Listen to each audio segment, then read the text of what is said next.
Welcome to Bendy. Join your two favorite transatlantic weirdos, Andy from Ireland and Beth from the USA, as we take you on a journey through every topic imaginable, with insight, vulnerability, and fart jokes, or in other words, the complete human experience. Hello, folks. Welcome to Bendy, podcast about being flexible and all of the ways that means. Oh, say a sentence properly. Already. That's a disaster. Blah, blah, blah. Thanks for joining us. My name is Andy Young, and I'm one of your smelly and dumb hosts. It's still good. Joining me, as always, is our other smelly and dumb host. Hello. Hi, Andy.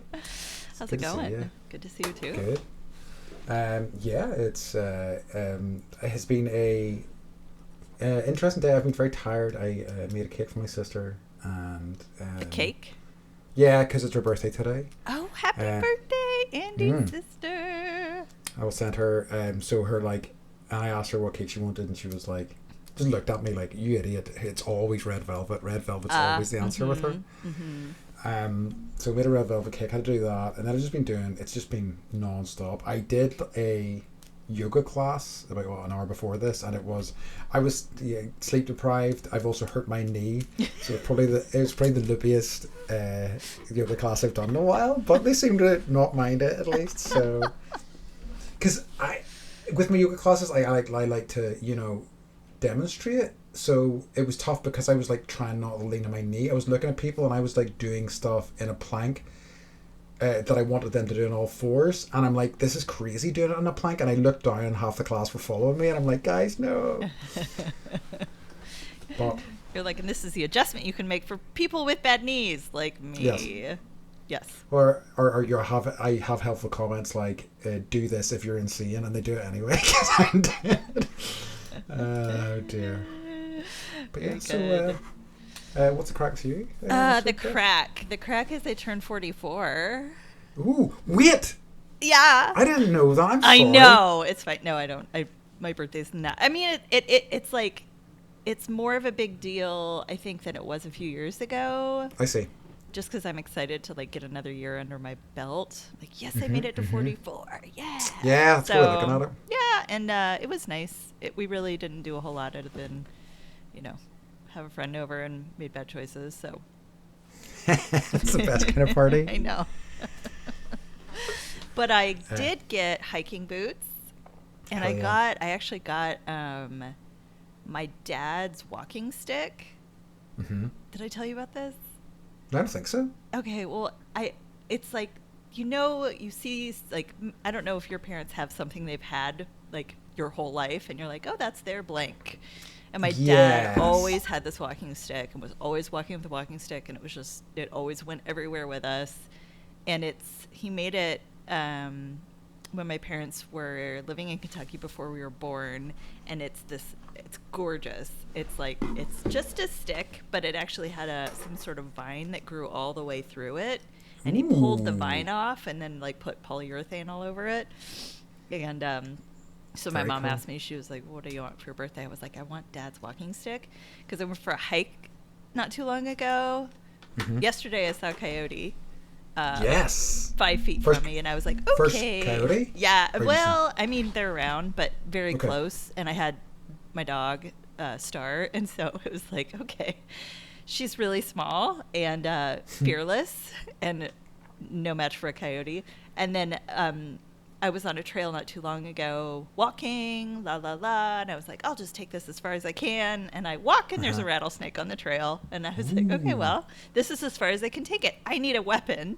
So it's both like my dad's like stick, walking with my dad, and also doubles as a weapon, which is basically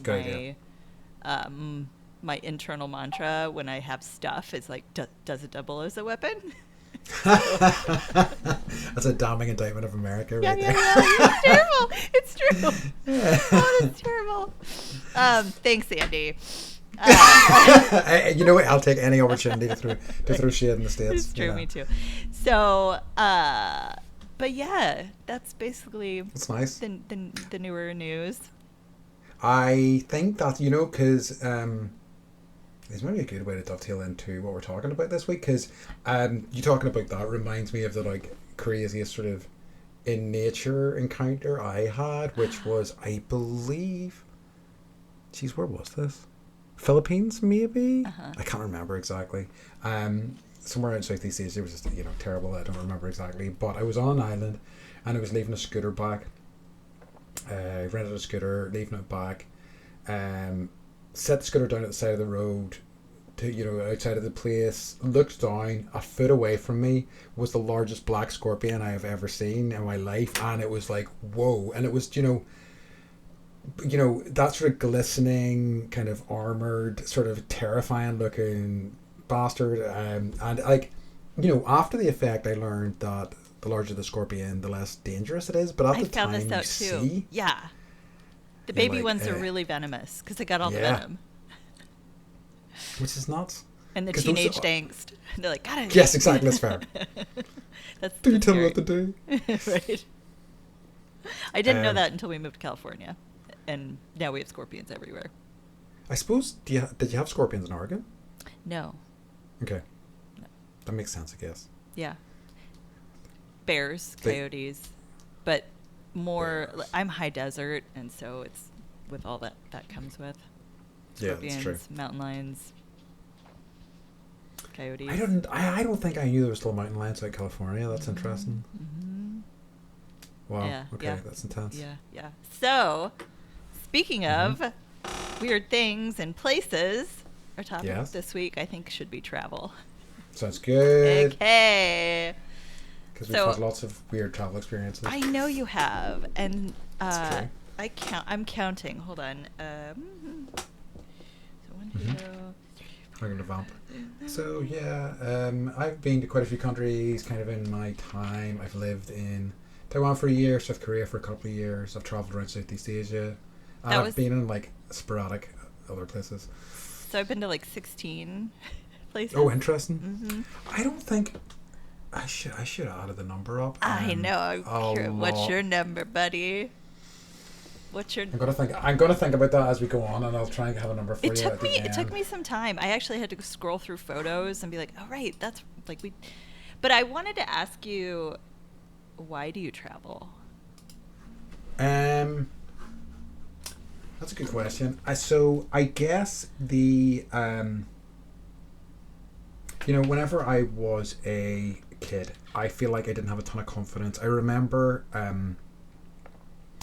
like even my first day in nursery school, which I don't, or what do you call it? Elementary. I was like in pieces. I couldn't let go of my mum. I was terrified of going out into the world and doing that. And I have a memory of my first time going into high school, which would be middle school for you guys. So like I was 11 or 12, and being really terrified, crying. It has since I have attached this memory to the Suzanne Vega song, and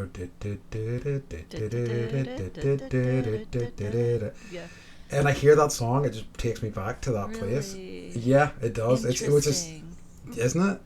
So I was always kind of scared of things and new stuff and kind of going outside of my comfort zone. So I think I made a conscious choice when I hit I guess once I got into university that I really wanted to challenge myself to going into the unknown and kind of like becoming a wee bit more self-sufficient. And I feel like, because like I've never been a fan of like package holidays and things like that really. I've done a few in my time, but I like backpacking, going around staying in like B&Bs and things like that. So I think that's why I travel. I travel to kind of challenge myself to and I think that's why I do a lot of things, like to push myself out of my comfort zone and things like that. So that's What about you? It's interesting. Sorry. Well, I that's just interesting that like it's an actual conscious choice that you have to like broaden your abilities to experience things on your own even. Yeah. It's interesting. I also like, I like this idea. I can't remember where I first discovered it of. I think a lot of people find things that they like and stick with those things, and I respect that choice to an extent. But I'm like, how do you not? How do you know that there isn't an experience out there or a food out there or whatever that isn't this amazing thing that you would love if you don't, give these things a swing, and sometimes it doesn't go great. But I've never had any truly horrible travel experiences, really. Except for Peru. Except for Peru. Oh yeah, we'll get into that. We'll talk about that later. Yeah. We will indeed talk about that later. Yeah. So why would you say the reason is that you travel? It's interesting that we both actually given this like real thought. I travel because I think there's two reasons. I've been traveling for my whole life, really, honestly, because we lived part-time in Kentucky and part-time in North Carolina, and then we would drive all the way to Oregon to see my family on this side. So I'm not really used to always being in one place necessarily. Yeah. And also, I think I'm more creative lately than I've been in a really long time, but for me, it's a form of creativity to put myself somewhere else and to really just watch and learn and look and smell. And I think it's a way to tap into using my senses. It's a way to kind of like you were saying, push myself, get out of my comfort zone. But it's really to put myself somewhere and experience myself in a totally different environment. Yep. And then being like, oh, wow, I didn't know that I liked that, or I didn't know that I didn't know how to do that, or I didn't know that I was afraid of that, So it's a way to, I think, learn more about myself in that way. I think it's interesting what you said about the creativity thing as well, because I feel like it's a really good way to, like, feed that creativity as well. Mm-hmm. And I think people define creativity as, pen on paper, drawing something. Yeah. But I think it's way bigger than that. Yeah. And at least for me, that's a way to, even though it costs money, everything does. Most things do. But I'm lucky in that we're able to occasionally afford to go do something crazy and weird. Yes, exactly. And I mean, like, definitely it is lucky. But I think that, there is capacity, and obviously I'm talking from a space of privilege in that regard, but like, I think that there is space, even if it's like, going to the next town over, or, taking a trip out into a forest that you've not been into, or going for a walk, there is, and it's so helpful, and it's so, in terms of breaking up the monotony of our day-to-day lives, I think it can be great for just kind of shaking the cobwebs off, maybe allowing you to access that area of creativity that you're maybe struggling to find, things like that. But yeah, it's great. And I love a good sunrise and sunset. Yeah, I hear you. And Mike's always like, you can't F the view. And I'm like, Let me try. Right. Let me try. But I suppose, like, just in terms of, like, talking about the money side of things as well, is that, like, I guess it's, like, I feel like other people have spent money on things that I don't. Like, people... Like, I was going to talk about that, too. Yes, exactly. Right? Or, like, collections or whatever. And I do collect some stuff, don't get me wrong. I mean, as Beth can see, the board games behind me. It's a library of board games. It's ludicrous. It is. Yeah, once we get the video, you'll see how ludicrous it is. But like, I don't spend money on really fancy expensive stuff or big cars. That's where I like to put my money, is on experiences, I guess, more than stuff. Yeah. And further than that, experiences with people whose company I really enjoy, or people I love, Same. We don't spend money on cable. We put that into like, there's choices that we make where, like, we're not going to do this, but we'll do this blank as a family. And granted, it makes for some nights where I'm like, I wish we had to shut the children up. Not really. but I much prefer to experience things than to sit on the couch and watch another murder show. Procedural. CSI, whatever. Right. How many CSIs are there now? There's like 20. It's got to be 20. I think so. In all different locations. They're like the Real Housewives. So I was wondering where I think like, where have you been for more than a few weeks? You've lived in. So, total accumulated time, I have lived in America, I think, for a bit over a year, on and off. So I've been in North Carolina. I went to UNC for 5 months. I love that we have that in common. I know. It's such a lovely weird. campus. It is. I spent 3 months in Chicago. When I worked for Allstate, I spent a month in Texas, and then with various other trips and stuff like that, it kind of like adds up to definitely over a year now. I've spent a year in South Korea. I've spent a year in. You were teaching English. I was, yeah. How old were you then? I believe 20, either 29 or, did I turn 30 out there? No. I was 28 or 29 because I turned 30 when I was in Australia, which was the year after that. Okay. So, and even that was like I essentially got out of a 7-year relationship. Within 3 months, I was settling down in South Korea. Really? Yeah, it was pretty intense.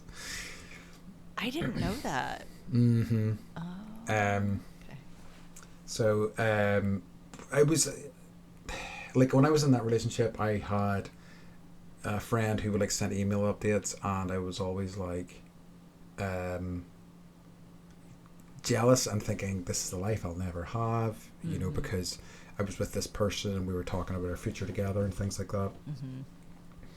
And I was really gutted about it. And then when we broke up, one of my friends, who had been over there, he like basically sent a message around all his email contacts saying, would anybody like to take this position? If I can set up a new person in place, it'll kind of be good for my boss. He'll give me this bonus. We can split it. And I'm like, okay. Wow. So I just threw myself into it, quit my job, and yeah, then I was in Korea. So when I met you in Costa Rica, how long had you been back home after being in Korea? Oh, I mean, quite a while. So essentially, so just to give you a quick plot of history in terms of, to answer your first question, so or about the places I spent big chunks of time. Taiwan for a year. I came home briefly. Yay. Yeah, it was amazing. I came home briefly, then went to Thailand for like a month. Then I was going to a friend's wedding there, and I had other friends. It was an amazing holiday, one of my favourite all-time holiday memories. Then went to Australia for a year. Then did I go back briefly after that? I think I did. Went back briefly, met somebody there who was Taiwanese.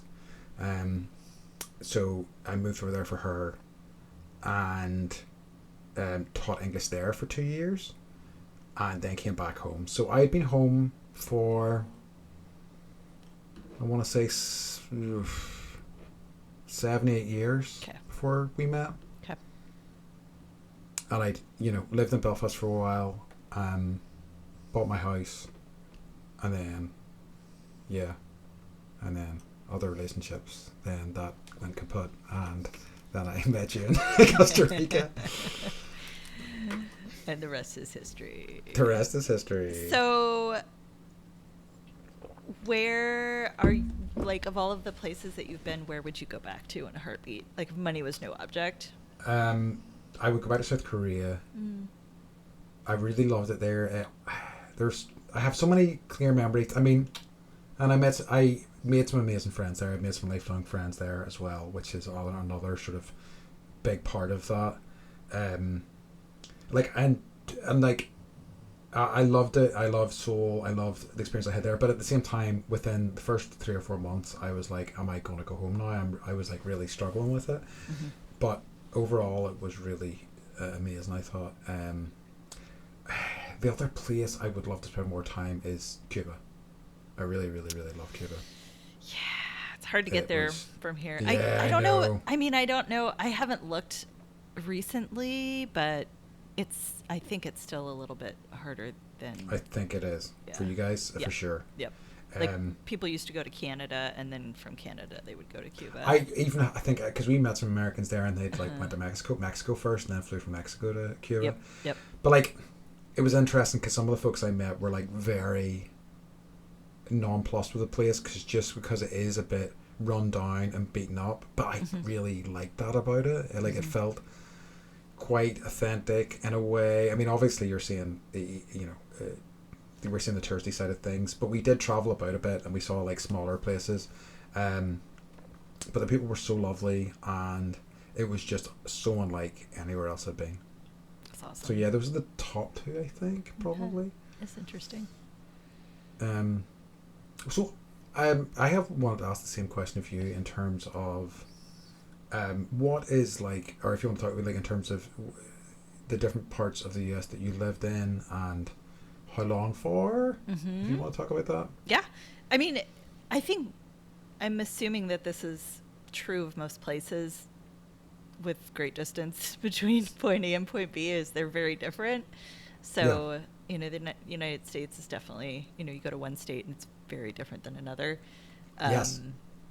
And we just have a lot of distance, like especially on the West Coast, driving from one place to another. It's not like, I'll just pop over to LA. No. That's like, depending on traffic, it could be an hour and a half or it could be 5 hours.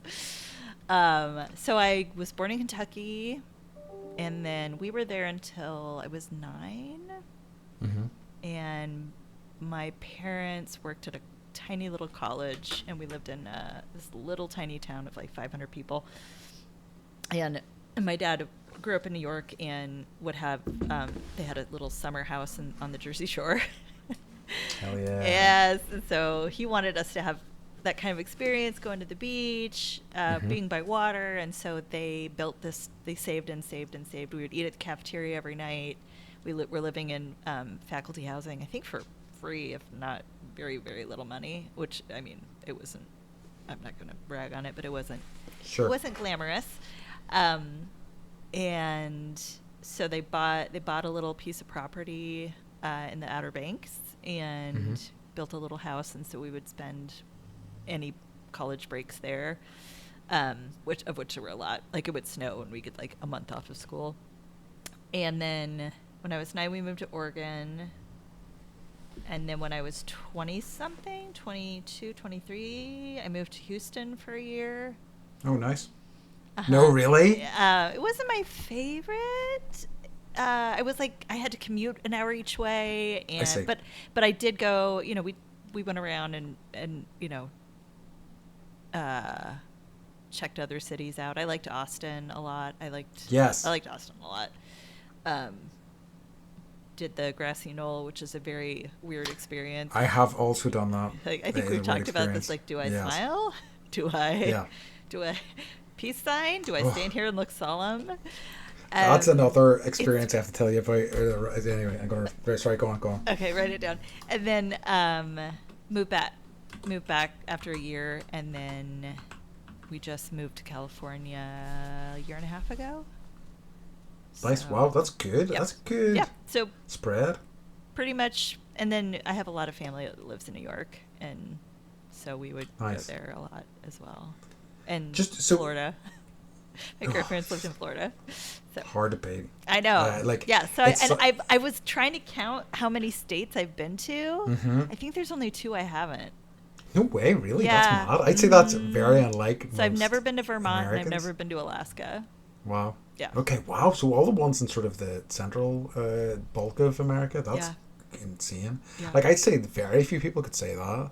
Yeah. I mean, I suppose there's people who travel around and things like that for work. We would always take like a different route. We would take the northern part of the United States and then come back on the southern part, or go through the middle, and so a lot of that. Biggest ball of twine. Yeah. I've never seen the Grand Canyon though. Okay. Yeah. So that's on my list. It was pretty cool. Like, I suppose I've been through a lot if I think about it, because I did. Whenever I was in North Carolina, at the end of that trip, me and a guy got one of the Amtrak passes for like a month of Amtrak travel. Yep. So I've probably been through quite a few states. I couldn't tell you exactly how many, but that was a really fun experience. Like that, like, because there was some of those train journeys were like about 36 hours, and it was wild. They can be. Well, you know why? I don't know why I know this. I'm like fascinated by the transportation system.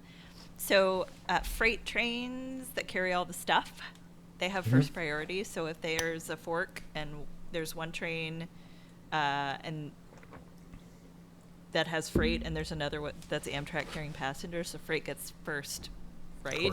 First right away or whatever. And so the Amtrak has to sit and wait, sometimes for hours, in order for the freighter to go. I mean, yeah, capitalism can't wait, right? The stuff must go through on time. That's eating into somebody's profit margins. Oh, my plastic crap! Here it comes. I know. No, what I was going to say to you was Texas is a trip. I mean, I liked it a lot, but it is. I mean, and also Florida actually, in terms of like I have been to quite a few different places in the US, but in terms of the most distinct states, Florida and Texas really felt like very different places. Yeah. Did you go down to Key West when you were in Florida? It's like the southernmost point of Florida. I know where you are. I think the furthest we made it down was Miami, and even that was very brief. Yeah. Because we it was mostly a family theme park holiday trip, so it was Disney World, Universal Studios, etc., etc. Yes. Which is an amazing trip. I still have very fond memories of that. But yeah, and it's like because it's something we've talked about in terms of I love although I think I understand the US and I've spent enough time out there, and there's part of me wants to move there. I've expressed this to you before. I know, I'm like, I know. Who knows what I'll end up doing. I mean, like, as I say, the main thing that keeps me here is my dog Sasha, and she's getting old, so who knows what's going to happen in the next few years. Yeah. But we'll see. Always got a couch or a room. I know. In our thank house. you. Yes. One of the questions I wrote down is what is the weirdest place you've been to? I literally wrote the same. Yes. Okay. I don't know if I've told you this or not. I spent 24 hours underwater. Whoa. Wow, like a sea lab type thing or like a sub? Hell yeah, that's awesome. It's called Jules Undersea Lodge, and it's in Florida. It's in Key Largo. And so you have to scuba dive down, and you have a MER chef that comes and brings you dinner in a dry bag. So we had steak and lobster in this undersea habitat, and we were at like 25 feet. Wait. Yeah. So each of the rooms is separate. You have to scuba to the rooms? There's like a moon pool. It's like the movie The Abyss. You actually like come in under the habitat, through the moon pool, get all your gear off, and then your mer person, your mer host, swims your pajamas down and your toothbrush and all that stuff, and then you can because you don't need to decompress at all, or no decompression. We're 25 feet. It's not that bad, but we were able to scuba dive as much as we wanted and didn't have to worry about coming up and getting the bends or anything like that. And so we went out at night. There were like nurse sharks and manatees, and it was in this big grove of mangroves, and it was really cool. And the Rolling Stones have stayed there. No way. Like the Playboy bunnies have been there. And it's weird. Like and they have a phone. So I called my mom from the phone. Yeah, it was a trip. So Mike got that for my birthday one year. And I had no idea that existed. That's so cool. Yeah, I highly recommend it. Yeah, that sounds lovely. Yeah, I need to, because I have my own water, but I haven't dived in 10 Open years, water. I don't think. Yeah. If you need a refresher, I think Mike is going to get yeah, that's true. I'm sure Mike could, because he's going to start teaching Harper how. Oh, yeah, that's tempting. I mean, because it's always something I wanted to follow up, but there is some of it here, but it's not, there's not loads and loads of it, unfortunately.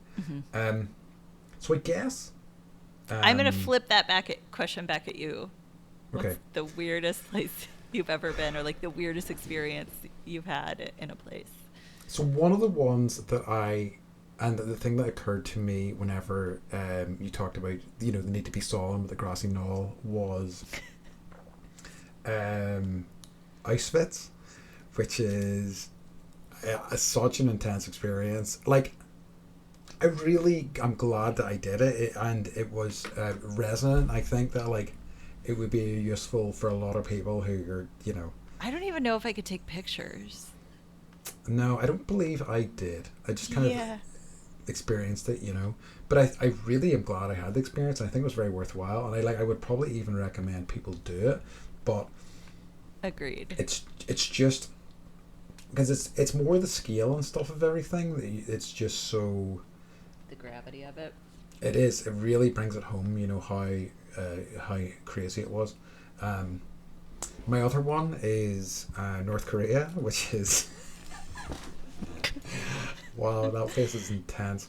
And this was even at a time when things were kind of a bit better-ish in terms of relations, I think, because this would have been about 12 years ago. I ended up going twice, and really? One was two different experiences as well, two different places. So one, there was like this kind of hiking experience. So this mountain just over the border that a lot of Koreans really enjoy hiking, even before they were split. And there was like a holiday camp. I mean, like when I say a holiday camp, it's this like compound, that we are not allowed to leave, and there was everything we needed was in there. Like there was convenience stores and all sorts of different things, and there was like specific party members that had pins, North Koreans, that were allowed to interact with us. And so if they had a pen, you could talk to them? Yes, wow. Basically. Wow. And I remember trip. It was, and I remember like getting photos taken. We asked one of these guards to take photos of us, and I was there with a friend of mine, and he went through my photos and like started asking me questions about my photos and stuff like that. It's so intense. The sort of most intense part of it was so basically when you go there, it's a lot of buses go together, so about 10 buses go over, and when you're going anywhere, the roads are lined with North Korean soldiers. You're told that if they see a single person taking a photograph, they will stop the buses, they will search everyone, all this sort of really kind of crazy crap. Of course, we had people on our tour who were taking photos anyway, and it was just like, oh no, please no. Fortunately, we weren't caught, but like I think it was only about a month or so after our trip that somebody did the same trip. It's a South Korean. She made a run for it. She got shot in the back when she was making a run for it, and then those trips were just cancelled for a big chunk of time, which happened a lot. Like not like she was running from South Korea to North Korea, like across the border. She apparently had family there. This was the story anyway that I saw. That she had family there that she was trying to get to, but they just killed her. Like it's not. So yeah, it's pretty intense situation. That's dangerous. But it is. It's like I think this is a thing because like I think I was aware of the gravity of this whole sort of being there, so it was kind of a bit scary when you were on a big group of people and some people were just like, cool, whatever. It's North Korea, yes, let's party, and I'm like, oh no. Is that your American accent? It's one of my American accents, Let's party. Let's party, dude. We should have an episode where I do Irish and you do American. I had exactly that same thought. We definitely need to do that. All I'm going to do is talk about farty poopies. Yeah. And just say top of the morning to you constantly. Top of the morning to you. And I'm gonna be all like tubular and right. I call you bra all the time. Yeah, bra. So I just want to ask how you're treated when you travel, as opposed to how sometimes I might get treated when I travel. Well, as a white man, obviously, I get treated very well indeed. By the way, before anybody asks me and it's like, oh, the arrogance, I know that this is awful. I truly do, and I have friends of all different sort of all from all different backgrounds who I love and I've talked to, and I understand that I'm very lucky to be in that position. You're making fun of the fact that you're in this position. I am making fun of the fact that I'm in this position. I think it's ludicrous that it's even a factor at all. But you don't have to deal with a lot of the shit that other people have to deal with, so it makes it very easy to travel, so I've never really had, but like what's interesting is like even in Cuba I was traveling with my girlfriend at the time, and like the guys were aggressive, and they were aggressive to her when I was there, in really intense ways, and it really kind of, because I have a friend and I was talking to her about it recently, and she's like a bit younger than me, and she's like I was talking about my travels, and I was saying I think and we're both of the same sort of mindset, and I was like, I think you'd really enjoy it, I think you'd really get a lot out of it, but then she was just like, yeah, but it'd be kind of a bit different for me because of a woman, and I'm like, oh yeah, that's true. You'd have so many other challenges that I just don't ever have to factor in, and how sad that is, and how lucky I am that's not something I need to worry about. Does it depend on where you are, how you're treated?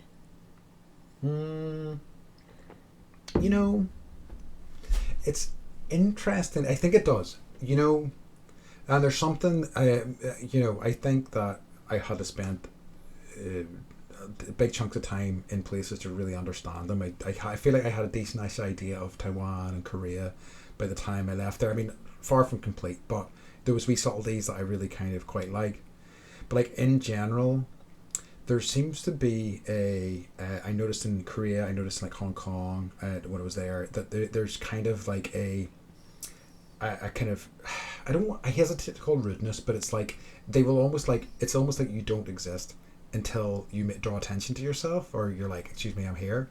Like the amount of times like in Korea or Taiwan or whatever, and I've been in a queue and people have just walked right in front of me like I'm not there, and like as soon as I'm like, excuse me, they're like, oh, I'm sorry, but it's like you don't exist sometimes, which I find quite refreshing in a way as well. Do you think kind of humbling? Is it because of population size?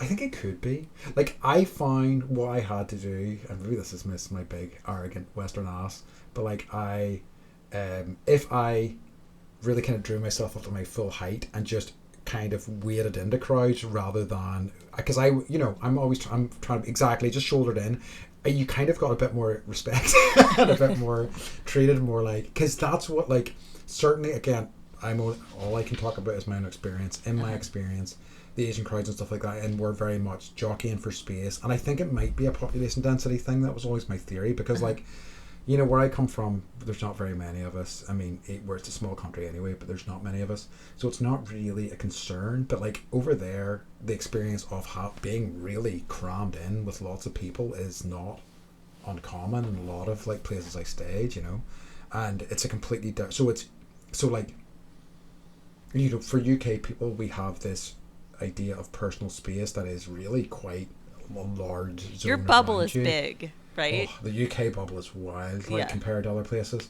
I think it's like a shame. feet. It's feet. It is feet. It's literally feet, and I think it's a shame. But I think it probably is, part of why we're so repressed and whatnot. Oh God, I'll get in trouble for that as well. I don't care. It's true. But so like and getting used to that, it was really good for me as well. Just getting used to that and being comfortable around that as well. But by and large, I have been treated very well, and I think even going beyond my genetic makeup, I'm kind, respectful, I'm curious, so that goes a long way with people, so I think that's always served me well. So yeah, I think, what about you? What would you say your answer to that question would be? I think that there's a stigma about Americans and American travelers that we're loudmouth jerks, better than everyone else. Loudmouth jerks. Yeah. We are the most, we deserve to be there more than everybody else. Sure. That kind of thing. So I think I've felt that sometimes. Yeah.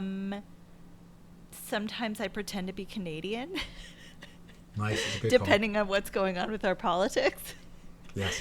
And, I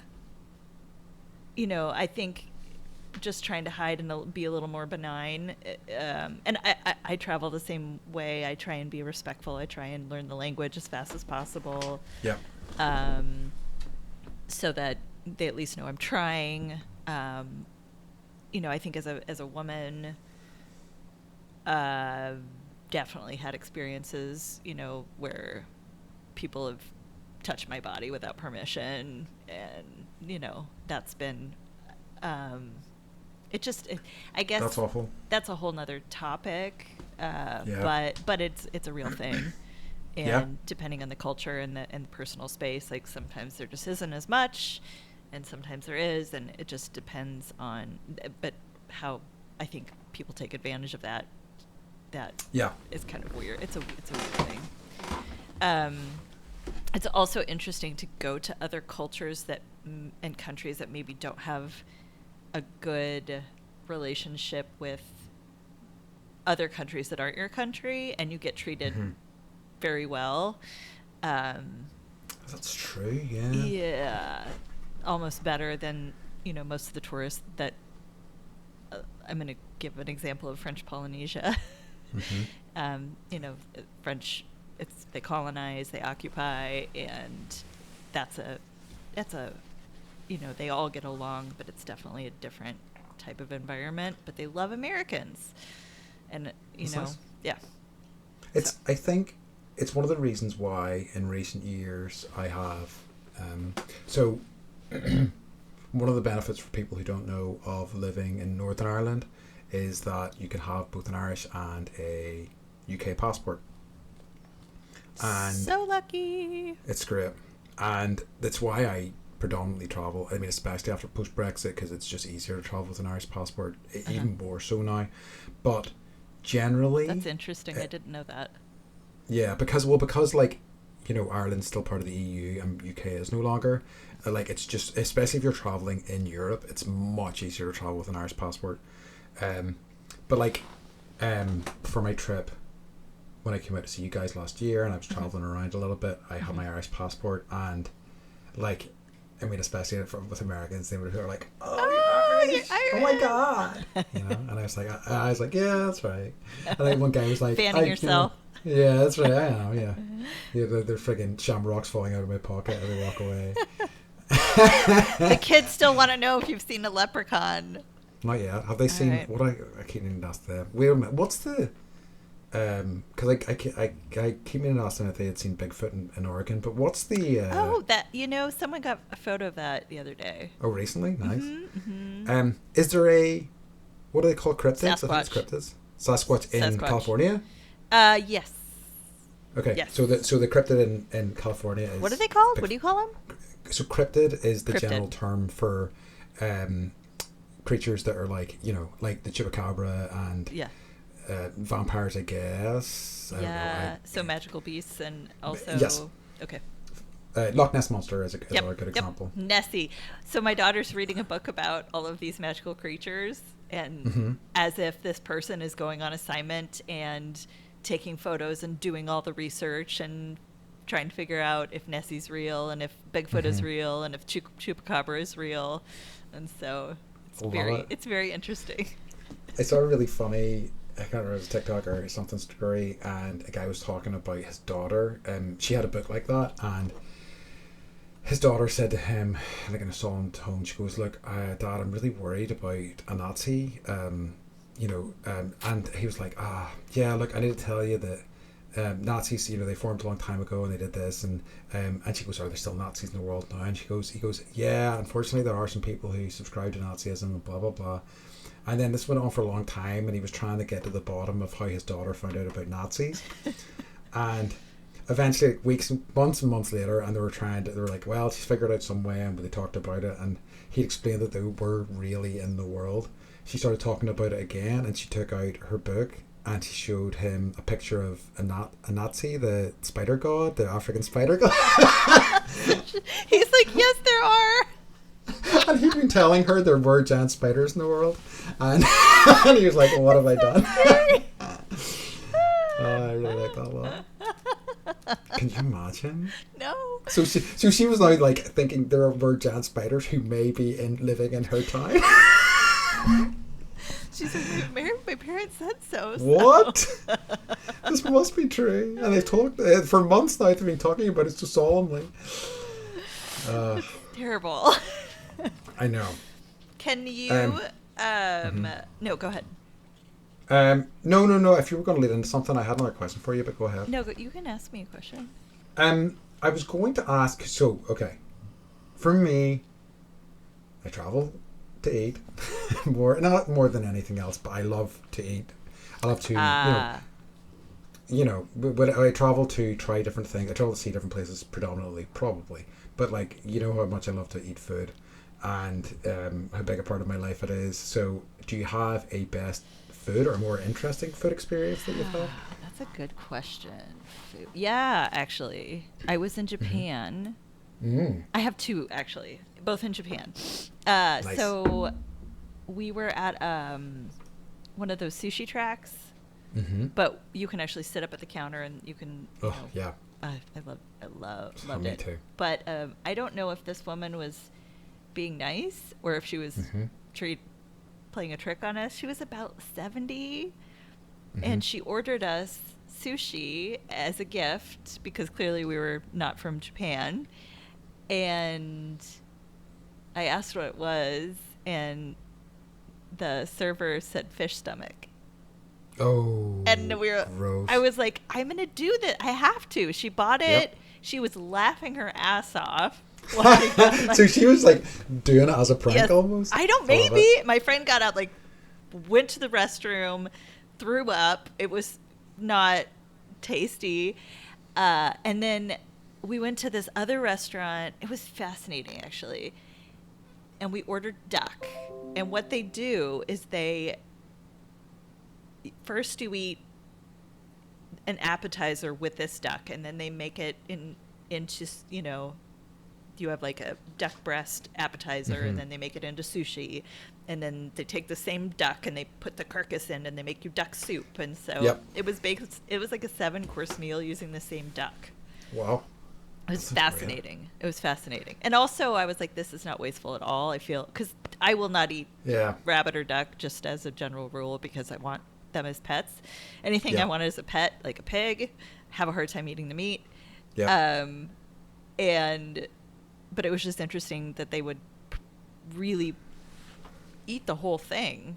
And, but they brought us 4 ducks, and they were like, which duck do you want? We were like, that one. So, that was those are 2 of my most interesting experiences. I've noticed that, like, in Taiwan as well, they were really good about using all the parts of it. And, like, oftentimes Korea, like, because so I was in a place about an hour outside of Seoul. It was actually an island, but it was connected to the mainland by a bridge. You could literally see North Korea we were that far north from the island we were on. Because of that, because it was a bit more country orientated, there was a lot more traditional foods. One of the amazing things about Korean food in particular is, you'll get whatever your main course is, and you'll get like so many side dishes, like just a table filled with them. It was incredible. I loved it. But all too often the side dishes would be offcuts of meat, so it would be intestines, it would be stomach lining, it would be all sorts of that stuff. Tripe. Tripe, yes. So I was never crazy about it, but it's got a texture, that's for sure. It really does. The one that I have a really strong memory of is, like, I had lots of delicious stuff. Like, I had some just amazing, like, bibimbap that was just like, oh, this is the best thing ever. Like, Korean food in particular, I have such an affection for. Like, the sad thing is that most of the things I have a lot of affection for were all meat based, and I'm not eating meat anymore. But it was incredible at the time. You make exceptions when you travel.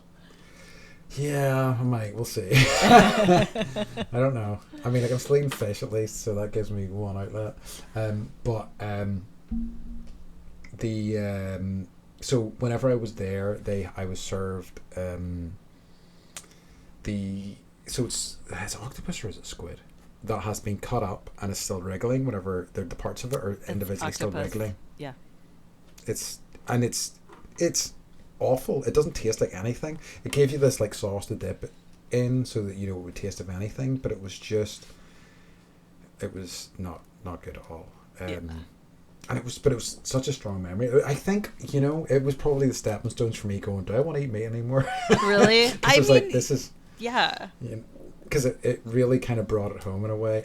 I have another do tell terrible omission about my time in Korea, and considering who I am now, how awful I feel about this now. Yeah. I ate dog. Don't. You ate dog. I knew you were going to say you ate dog. You know what, though? I know. I'm here to absolve you of feeling bad about that. And obviously I would never do that. Can Sasha hear you? She can't. She's very upset with me. She's sitting under the table judging me. She's staring up at me now. Giant Sasha sigh. Swine. I'll never forgive you. But like, I don't really have a strong memory of the meal, honestly. Mm-hmm. And it was just because like it was kind of technically illegal when I was there, but like again, because I was in the country, it was just sort of still if I'm there, here, yeah. I've had horse. I've had a horse. Yeah, burger. I haven't. And then I had diarrhea, so that was my That was the beginning and the end of your horse meat experience. Yeah, I was like, well, this is what I get. Yeah, exactly. But like I think it's just been. I also just love things like I remember in Cuba, them just chopping raw sugar cane and pouring that liquid into a glass and just putting some rum in it, and it was like, this is the best drink ever. Yes. Or there was like in Taiwan there was this I can't remember how he did it, but there was like a village type of thing that this guy had set up to kind of live off the land, because there was like lots of boars in the woods in Taiwan and other stuff, and they were like growing mushrooms, and they grew like this, it was like almost like a rice style thing that they would brew into alcohol and things like that, and it was just such a lovely, everything was so fresh and really nice, and it was just the memory of that day is just so, and like then in that time, or probably still now, but it was in the country, so like they got people like shit faced, and then they were like, here's some bow and arrows, and now try and shoot these bow targets on a hill, and I'm like, oh my god. this is not going to go well.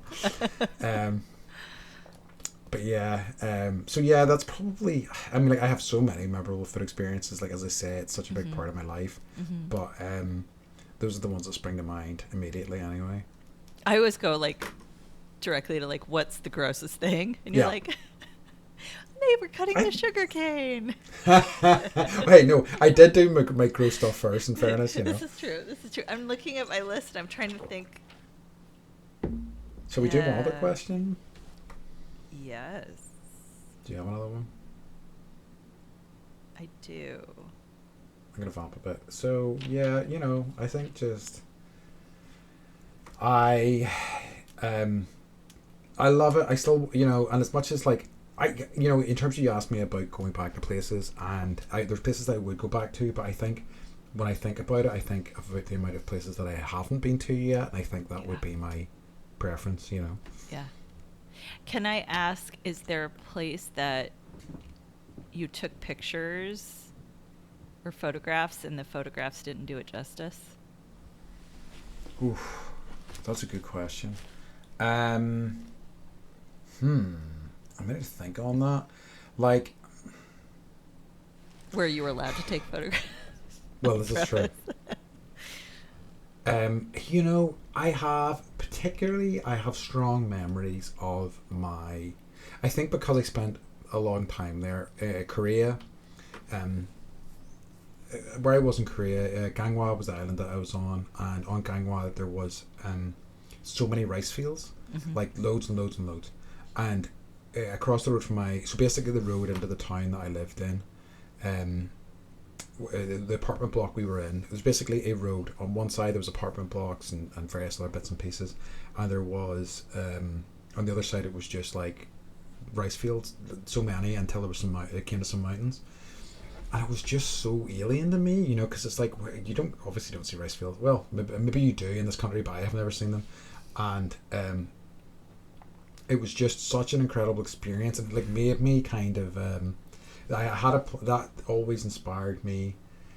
Back in the end, I was like, you know what would be nice, to set up a website where people could take photos of their walk to work, and how nice that would be for people to see. And only afterwards did it occur to me that's probably not good, because somebody can maybe find those photos and trace back where somebody lives, sadly. But I think, and then there's humanity that ruins everything. Yes, unfortunately. But I always thought, what a lovely thing, how lovely it would be to see parts of the world that you just wouldn't get to experience otherwise. So that because that's such a strong sense memory for me, that I did take photos of that, but it just wasn't the same, because you couldn't hear the cicadas losing their mind and all this sort of extra, and the smells. What losing it? A cicada? Cicadas? Cicada? Is that what they're called? Cicadas? Okay, I don't know how to pronounce it. Are they like bugs that make loud sounds? Yes, yeah. Exactly, yeah. Yep. Because you have something similar, don't you? Cicada. Yeah, I think they came over probably on some boat hundreds of years ago, probably from Ireland. Yeah, probably. Classic Ireland. I don't know if we have any over here. Really? Well, St. Patrick chased all the bad beasties out of Ireland. I don't know if you know that. I thought it was just snakes. Yeah, I think he did. He did a lot of work. Okay. That actually reminds me, it's a wee bit off topic in terms of that thing I was talking about.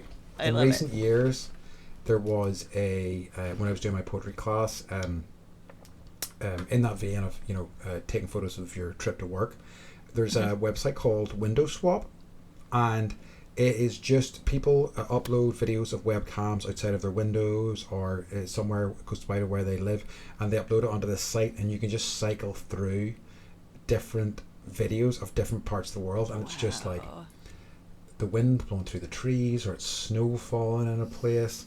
And this was recommended as something, if you're maybe struggling to find creativity, it was a good way to kind of kickstart it, and it has been a really lovely find. So yeah, Window Swap. Is it windowswap.com? I know, right? I feel like almost certainly they should. We'll put it in the notes. Yeah. So windowswap.com, I believe. So would you have an answer for that in terms of Actually, it's Oregon. Nice. And I can understand that. It's not Oregon, it's Oregon, and there's there are two places. It's called the Painted Hills, and then the other one is it's actually a national park. It's a monument. It's a national monument called the Newberry Crater.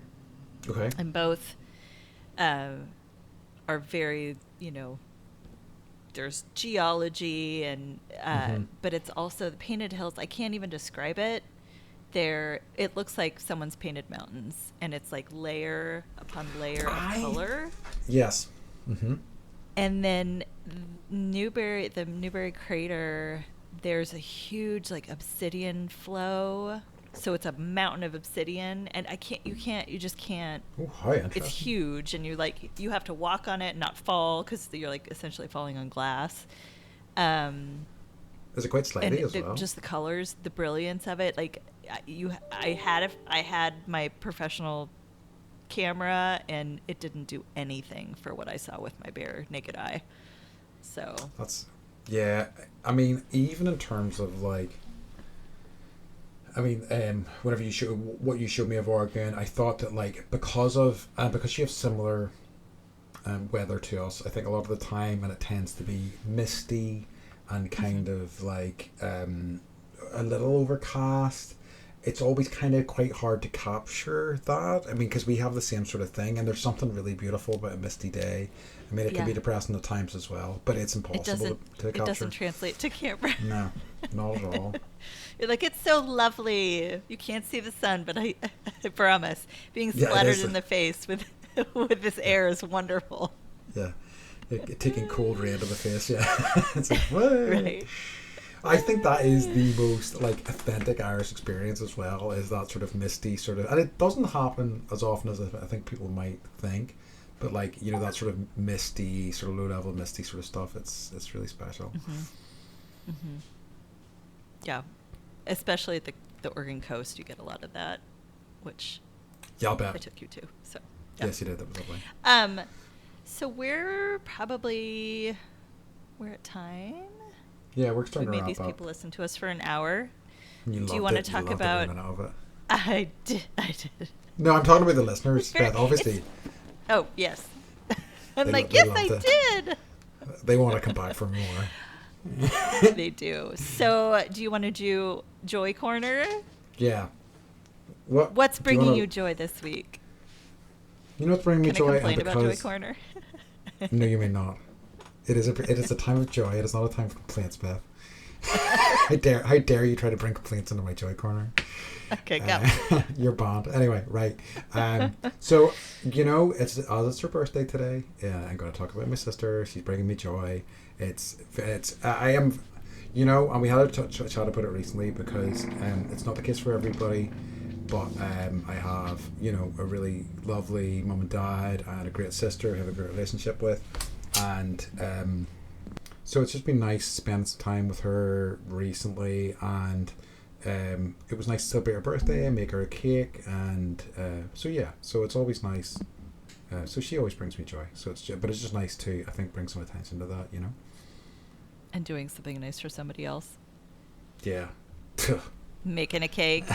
Ugh, gross. Doing something nice for somebody else. I'm joking. What about you? So I have a hard time with this, actually. I know you do. Do you want to keep doing it, or do you want me to abandon it? What's that? No, I like it. This is like Okay. this is You like this the is challenge my of it? work. This is my work. Okay.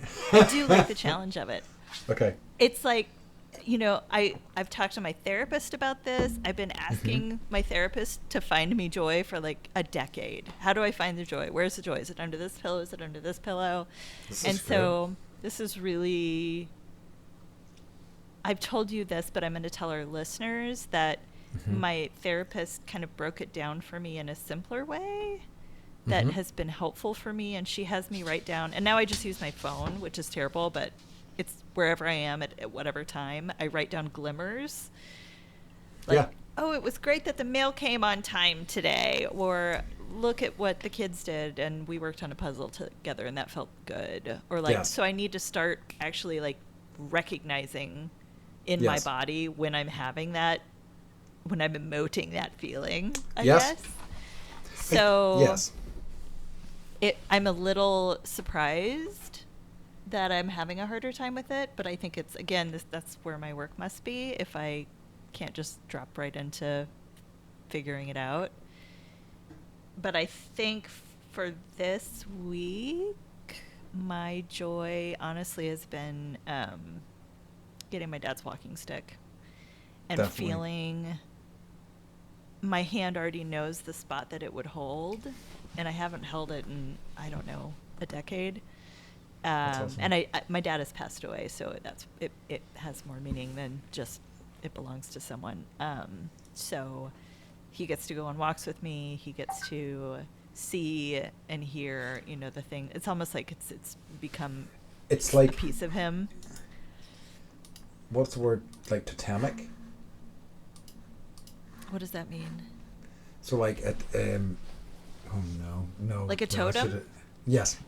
Right? If something's like, because like now I'm like, what does totem mean? I don't know that I could, but I think it's something that like has I guess spiritual or meaningful power or something like that. Yeah, and it's just, it's cool to see too, because I haven't looked at it in so long, and I can see how much adventure he had with it. And this stick is older than me, and probably older than my sister, and I love that.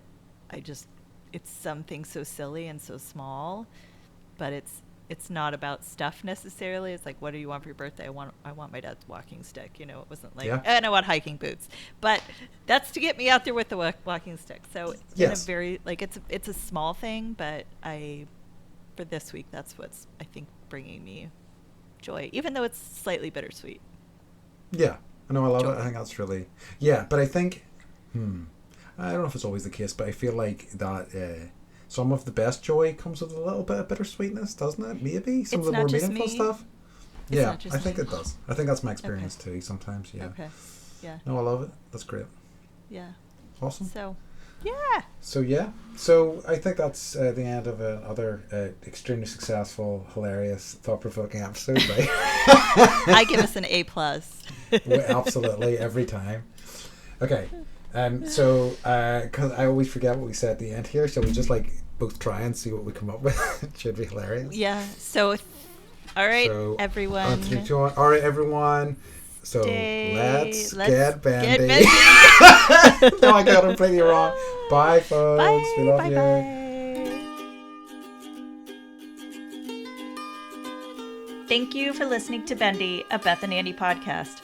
Please subscribe to our podcast and give us a follow on social media to keep up to date on what idiotic things we're up to. You can listen to all of our episodes, submit ideas for future podcast topics, ask us for advice, or submit a fart joke at bendypodcast.com. A huge thank you to our friends and family for supporting this passion project that keeps us laughing every week. Our topic next week is friendship, where we talk about the type of friend that we are, what friendship means to us, and our goals for friendship. So please tune in to find out why dogs can be our friends too. Thanks so much for being here.